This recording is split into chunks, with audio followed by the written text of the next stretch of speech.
Sir, പാവപ്പെട്ട മത്സ്യത്തൊഴിലാളികൾ മത്സ്യബന്ധനത്തിനായി ഉപയോഗിച്ചു വരുന്ന തോണികളുടെ ലൈസൻസ് ഫീസ് 3-4 ഇരട്ടിയായി സർക്കാർ വർദ്ധിപ്പിച്ചിരിക്കുകയാണ്. തോണിയുടെ ഉപയോഗ കാലാവധി മുൻകാലങ്ങളിൽ 20 വർഷം വരെ ഉണ്ടായിരുന്നത് നിലവിൽ 12 വർഷമായി നിജപ്പെടുത്തിയിട്ടുണ്ട്. മത്സ്യത്തൊഴിലാളികളുടെയും അനുബന്ധ തൊഴിലാളികളുടെയും ക്ഷേമനിധിയിലേക്ക് അടക്കേണ്ട തുകയും 3 ഇരട്ടിയായി വർദ്ധിപ്പിച്ചിരിക്കുന്നു. ഈ വർധനവുകൾ പാവപ്പെട്ട മത്സ്യത്തൊഴിലാളികൾ കൂടുതൽ പ്രതിസന്ധി ഉണ്ടാക്കുന്നു.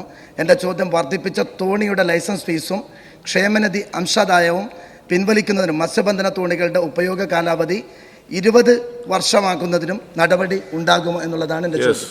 സർ, മത്സ്യത്തൊഴിലാളി ക്ഷേമനിധിയുമായി ബന്ധപ്പെട്ട് ഒരു പാക്കേജ് ഇപ്പോൾ തയ്യാറാക്കിയിട്ടുണ്ട്. മത്സ്യത്തൊഴിലാളികളെ അവരുടെ വ്യക്തിഗതമായ കുടുംബപരമായ സഹായങ്ങൾ വർദ്ധിപ്പിക്കാനാണ് ഗവൺമെൻറ് ഉദ്ദേശിക്കുന്നത്. അപ്പോൾ അവരുടെ വിവാഹ ആവശ്യത്തിനുള്ള ചിലവ്, അവരുടെ രോഗത്തിനുള്ള ആവശ്യങ്ങൾ, അവരുടെ മറ്റ് ചികിത്സാ സൗകര്യങ്ങൾ, മരണാനന്തര ചടങ്ങുകൾ, ഇതിനൊക്കെ നമ്മൾ വളരെ നോർമൽ, അവരുടെ എഡ്യൂക്കേഷൻ വളരെ നോർമലാണ്. അപ്പോൾ ഈ പറയുന്ന തരത്തിലുള്ള വള്ളങ്ങൾ, തോണികൾ, ബോട്ടുകൾ, ഇതിൻ്റെയൊക്കെ ലൈസൻസ് ഫീസ് അല്ലെങ്കിൽ അതിന് വർദ്ധിപ്പിക്കേണ്ട ചില നടപടികൾ സ്വീകരിക്കാതിരിക്കാൻ കഴിയില്ല. എന്നാൽ ചിലത് വർദ്ധിപ്പിക്കാതിരിക്കാനുള്ള ആലോചിക്കുന്നുണ്ട്.